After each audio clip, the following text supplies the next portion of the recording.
Hi guys! This is Alea Jen and welcome back to my YouTube channel. So for today's video, ano nga ba yung mga dapat nyong tandaan kapag first time domestic helper kayo dito sa Hong Kong? Guys, dito sa Hong Kong, maraming mga tukso, maraming maliligaw ka ng landas. Kaya dapat tandaan nyo to. So first is, kapag bago ka sa Hong Kong, iwasan mo muna yung paglabas-labas. Halimbawa, kapag bagong dating ka, syempre yung pera mo is budget lang. Huwag ka munang lumabas ng malalayo. Diyan ka lang muna, katabi ng building nyo, ganyan. Ikot-ikot ka dyan. Kasi bawat building naman dito, meron kang makikitang mga market, kung saan ka makakabili ng mga pagkain mo. Merong mga mura na mga food, ayan, katulad nung sa Chinese na pagkain na 32 Hong Kong dollar, tatlong klase ng ulam ba yun or dalawang klase, tas isang kanin. Ayan, so kailangan nyo munang magtipid kapag bago kasi dito sa Hong Kong, mahal yung mga bilihin. Kaya kung i-convert mo talaga, ako nung bago ako dito sa Hong Kong, mahilig ako mag-convert sa peso. So kapag bibili ako ng tinapay, yung tinapay is 10 Hong Kong dollar yung isa. Minsan nga umaabot pa ng 12 Hong Kong dollar yung isa eh. Convert ko yan sa peso, 70 pesos na. Ang dami na niyan compare mo sa Pinas. Pero dito sa Hong Kong, ganito lang yan kalaki na tinapay.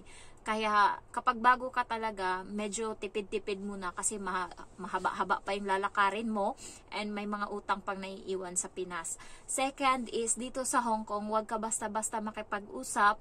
Pwede kang makipag-usap sa mga Pinay, pero know your limits. Huwag mong payagan na maabuso ka, ganyan. Kasi meron dito sa Hong Kong na nagpapanggap na kaibigan, tapos alimbawa, kasapay mo sa yung parang tinatawag nilang dingding.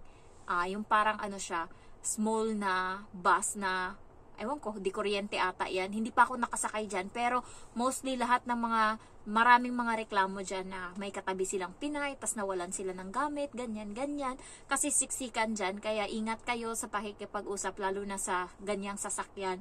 Awa ng Diyos, hindi pa ako nanakawan dito sa Hong Kong. So dito sa Sham Shui po, sa lugar ko, madami din daw magnanakaw, mga Chinese naman. Maraming mga Pinay yung nanakawan dito. Kasi yung Sham Shui po is parang Divisoria sa Pinas. Maraming mga ukay-ukay. Marami, lahat mura dito mo makikita. And syempre yung bag mo nasa likod, nabubuksan nila yan. Nawalan siya ng cellphone, ganyan. Uso dito sa Hong Kong guys, nawawalan ng pera, wallet, ganyan, cellphone. Kasi hindi mo masasabi maano talaga yan. Pasalamat ka na lang kung yung Pinay na nakakuha ng gamit mo is marunong magbalik. And meron pala kaming page, Pangyaos, ayan, tsaka OFW in Hong Kong. Nandun mga nasa 100,000 ata yung people na nandoon. So, anytime na meron kang concern or may tanong, pwede kang magtanong doon. Yung iba is nagpo-post doon na nawala yung wallet nila, yung bag. Awa ng Diyos, may iba na nasa sauli. Pero may iba na hindi din. Nawala na. Kaya ingat kayo dito. Yung mga gamit nyo is ingatan nyo. Parang Pinas lang din to.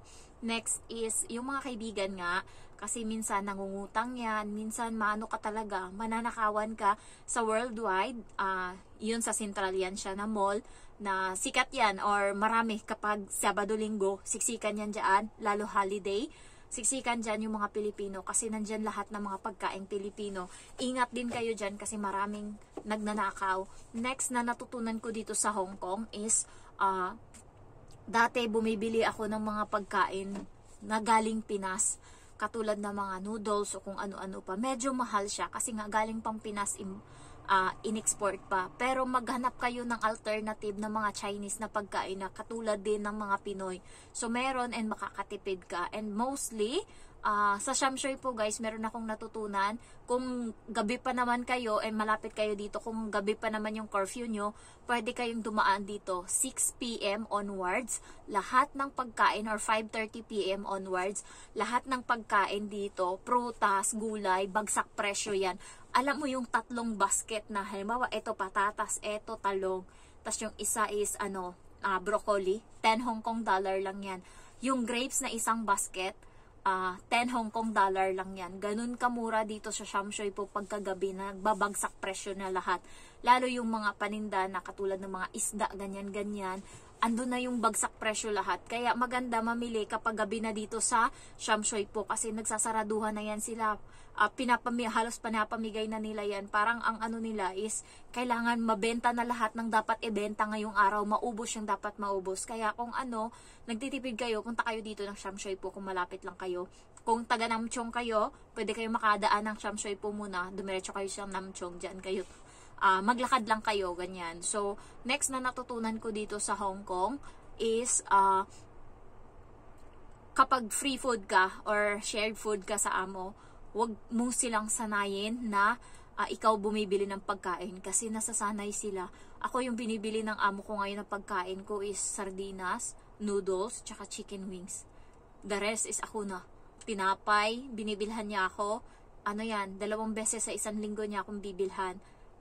Sa Lunes, bilhan niya ako 2 tinapay. Tapos sunod niya nabili Huwebes, 2 tinapay uli. So, hindi kasya.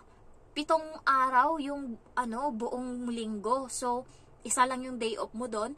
May 2 pang natira. Kailangan mo talagang bumili. Lalo yung mga mahilig magkape. Pasalamat ako sa sarili ko. Hindi ako nasanay na nagkakape simula bata sa Pinas. Kaya kaya ko kahit walang ganyan. Hindi ako uminom ng kape. Pero gatas, naninibago ako kasi doon sa Pinas, baby ko po yung sarili ko. Alam mo yung kapag maaga ako nagigising kasi opening ako sa mall, magkakape talaga ako, ako ng Milo, ng gatas, kakain ako, mag-aalmusal ako. Pero dito sa Hong Kong, tinapay lang. Sunod mo na kain 2:00 na. Kaya dito guys, kailangan mahaba yung pasensya mo, tsaka yung pagkain mo, dapat marunong kang dumiskarte. Dito sa Hong Kong, kailangan alam mo kung saan ka banda makakadiskarte ng pagkain para kahit papano is makakasurvive ka.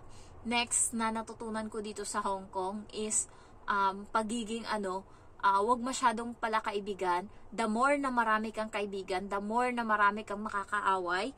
Kasi nga, magkanta kalat-kalat na dito. Sa Pinas, wala akong, alam mo yung kaibigan ko, sa trabaho ganyan lang. Pero pag day off ko, hindi ko kailangan ng kaibigan. Kasi nasa bahay lang ako, natutulog, ganyan. Sa Pinas. Pagdating dito sa Hong Kong, parang kailangan may kaibigan ka kada day off. Kaya kailangan guys, pag meron kayong kaibigan na, alam niyo yung nyo na talaga, treasured nyo na talaga yung papagkatiwalaan, pero wag nyo ibuhos lahat ng tiwala kasi nagbabago ang tao, especially kapag pera na yung involved. I-treasure nyo yung mga kaibigan nyo, gano'n. So, ako may kaibigan ako, konti lang talaga. Marami naman akong mga subscriber na, yun nga, naging kaibigan ko, pero nagsiset ako ng limit. Ayan. Iba yung kaibigan ko na personal, iba yung kaibigan ko na subscriber.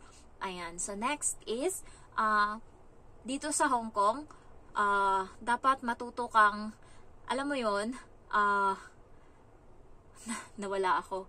So, dapat dito sa Hong Kong, matuto kang, maging strong para sa sarili mo. Alam mo dapat kung saan ka banda makipag-away, alam mo kung saan ka banda kumalma. Kasi dito sa Hong Kong, guys, yung batas nila dito is iba. Kaya hanggat maaari, huwag kayong makipag-away, huwag kayong makipagsagutan. Kung minor lang naman na mga hayaan nyo na, lalo pag Chinese kaaway nyo. Kasi nga, maiingay sila. Doon ka maririndi sa sigaw nila at parang gusto mo na lang sakalin. Kasi hindi tayo sanay na sumisigaw sa Pinas. Tas dito, konting lang, sisigaw agad sila. Kaya, iwasan nyo yung mga ganun. Kapag be careful din kayo, be mindful kapag naglalakad. Kasi nga, ayun nga, may mababangga ka. And also, don't be so friendly, lalo na sa mga foreign people, especially Indian, Bangladesh, ano pa yung isang lahi, Nepal, Sri Lankan, Pakistan. Marami yan dito guys. Nung una, natuwa pa ako nung bago ako dito kasi nga, may namamansin. So, syempre, parang kasi sa Pinas, di ba parang ganun, pansin-pansin pag nakakita. So, hi, ganun. Di, maghihilaw ka rin. Tapos, iba pala yun sa kanila. Parang, pag sa kanila pala, easy to get ka. Kasi maraming mga Pinay dito, yung, ganun ba? Marami kang Pinay na makikita dito, guys, na kasama ng mga itik, ng mga Bangladesh. So, yung iba, nagpapabayad pa daw. Kaya, ang nangyayari is, parang nalalahat na lahat ng Pinay. Kaya, huwag kayo makikipag-usap sa mga Indian kapag bago kayo dito sa Hong Kong. At, sigurado, alam nyo na, may na-rape dito, kaya ingat kayo sa mga ganyan. Huwag nyong, kaya ngayon, pag naglalakad ako, pag may nag-hi, tas titingnan pa yung mukha ko, alam mo yon, ay bahala ka dyan, lalakad talaga ako, lakad lang, hindi ako namamansin. Nagbago na ako dati. Hello, gaganon pa ako. Ngayon, bahala ka dyan. Alam ko na yung ano nila. Kapag kasi sinabihan mo ng hello, tapos day off mo yan, susundan-sundan ka nila, ayan, offeran ka ng pagkain, tapos sa susunod, ayan, di na yan papayag kung hindi ka mano. Nakakatakot dito yung mga ganong tao, ayan. So, next is, iwasan nyo dito yung magnakaw, kasi nga, grabe yung offense dito. And, ayun nga, minsan, kahit hindi Pilipino yung nagnanakaw, sinasabi nila, Filipino domestic helper yung nagnanakaw. Parang parati Pilipino yung dinidiin dito kapag may mga krimen-krimen ganyan. Katulad nung nakaraan, merong namatay doon sa pool, Indonesian pala yun. Sinabi na naman sa report, Pilipino daw, tumalon, ganon. Kaya, ingatan nyo dito yung reputasyon natin. Huwag na kayong dumagdag sa mga matitigas yung ulo dito. And guys, ano ba? Basta ano lang kayo always, tandaan nyo lang kapag bago kayo dito sa Hong Kong, okay din naman na mag-ikot-ikot, i-explore nyo yung Hong Kong, pero know the limits. Iwasan nyo muna sobrang gala. Kasi ganyan ako nung una. Okay lang kung wala kang utang. Pero kung marami kang utang, medyo ano siya, medyo, kasi ang laki ng pamasahe. Hindi pwedeng hindi ka maglalabas ng 100 Hong Kong dollar every day off kapag lalabas ka. Kami, pumupunta pa ng bundok. Halimbawa, from here going to Tong Chong, from Shamshui po going to Tong Chong para lang, para lang mag-hike. And then, pagdating doon, sasakay na naman ng bus. Tapos, pagbalik uli. Kaya magastos siya, guys. Yung 100 pamasahe pa lang. Kaya, pag bago kayo dito sa Hong Kong, okay lang libutin nyo muna yung city. Yung mga malalapit lang muna yung unahin nyo. Tsaka na kayo sunod-sunod. Ako ginagawa ko ngayon, hindi na katulad dati na parang addict ako na, alam mo yung every linggo, akyat ako ng bundok, parang tanga. Alam mo yung pag-uwi, nakatulala na lang ako sa daan, wala na akong lakas. Tapos pag-uwi ko dito, parang, pagod na ako, tapos kailangan ko pang magtrabaho ng konti. Ganun yung nangyayari, parang na-drain ako, naubos.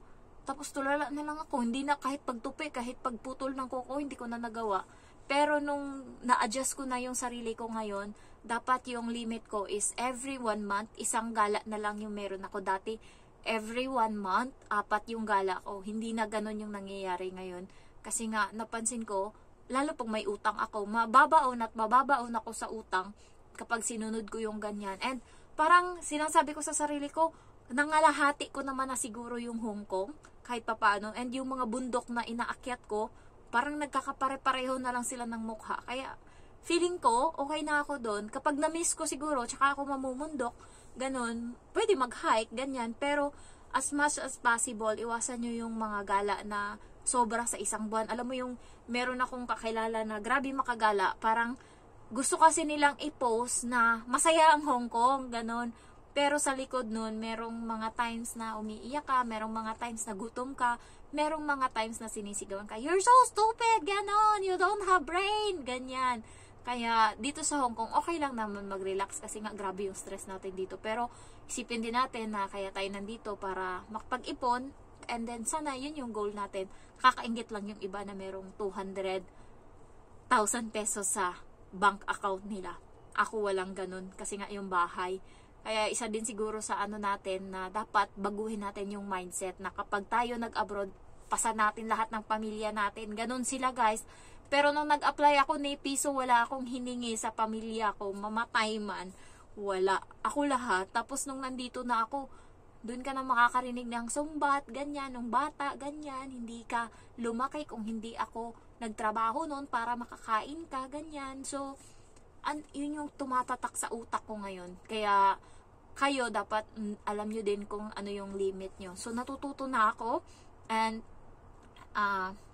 share ko lang sa inyo, last na project ko na to yung bahay and siguro appliances. Wala kaming ref.